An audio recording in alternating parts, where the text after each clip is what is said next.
សួស្តីអ្នកទាំងអស់គ្នាសម្រាប់បងដែលចូលចិត្តទិញ app ពីប្រទេសចិនដូចជា Taobao ជីងតុងឬក៏ Pinduoduo អីដែលចាប់អារម្មណ៍អត់ថាមួយរយៈហ្នឹង app update ទៅគឺមានលេខ6ដល់8ទាំងអស់បាទអញ្ចឹងថ្ងៃហ្នឹងដែរខ្ញុំចង់សូមណែនាំកម្មវិធី6ដល់8ដែលជាកម្មវិធី promotion ពាក់កណ្ដាលឆ្នាំ Mid Year Sale របស់ខាង app នៅប្រទេសចិនអញ្ចឹងណាបាទអញ្ចឹងដែលបងគាត់អាសាទិញកំងអវ៉ាន់ពីចិនមកខ្លួនឯងហ្នឹងគឺអាចចាប់អារម្មណ៍ថាឥឡូវហ្នឹងនៅក្នុង app លក់ហីអស់ហ្នឹងគឺសិតតែមានicon 6ដល់8បាទអញ្ចឹង6ដល់8ហ្នឹងបើសិនជាសម្រាប់អ្នកដែលអត់តន់ដឹងទេគឺជាកម្មវិធី promotion របស់ហាងអ្នកលក់នៅចិនដែលមានច្រើនប្រភេទគ្រប់អវ៉ាន់តែអញ្ចឹងណាបាទហើយតាមពិតទៅ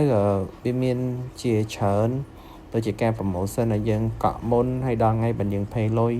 ឬក៏ app ខ្លះឬក៏អ្នកលក់ខ្លះគេឲ្យយើង pay ឥឡូវដើម្បីទទួលបានតម្លៃ promotion ហ្នឹងអញ្ចឹងណាអញ្ចឹងបើសិនជាបងប្អូនអត់តន់បានចាប់អារម្មណ៍ទេអាចចូលទៅមើលអវ៉ាន់ណាដែលមាន icon លេខ6ដល់8ហ្នឹងគឺមានន័យថាខាង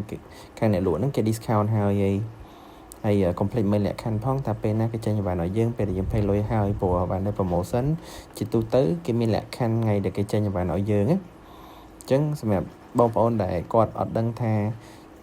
ចង់ទិញអវ៉ាន់ពីប្រទេសចិនមកហើយអត់តន់មានកន្លែងស្គាល់ក្រុមហ៊ុនដឹងជូនអាចតំណមកខាងខ្ញុំបានខាងខ្ញុំមានឃ្លាំងចាំទទួលអវ៉ាន់មិនថាកញ្ចប់តូចឬធំយើងអាចទទួលអវ៉ាន់បានទាំងអស់ក្នុងមួយកញ្ចប់តម្លៃត្រឹមតែ8កាក់ក្នុងមួយកញ្ចប់តូចហើយបើសិនជាអវ៉ាន់ធំយើងអាចគិតជាຂະຫນាតម៉ែត្រគីបត្រឹមតែ169ក្នុង1ម៉ែត្រគីបតែយើងធ្វើការដឹងជូនទៅកាន់បងប្អូនហ្នឹងតាមរយៈផ្លូវគោកពីថ្ងៃដែលយើងចេញពីឃ្លាំងចិនមកដល់ភ្នំពេញគឺប្រហែលតែ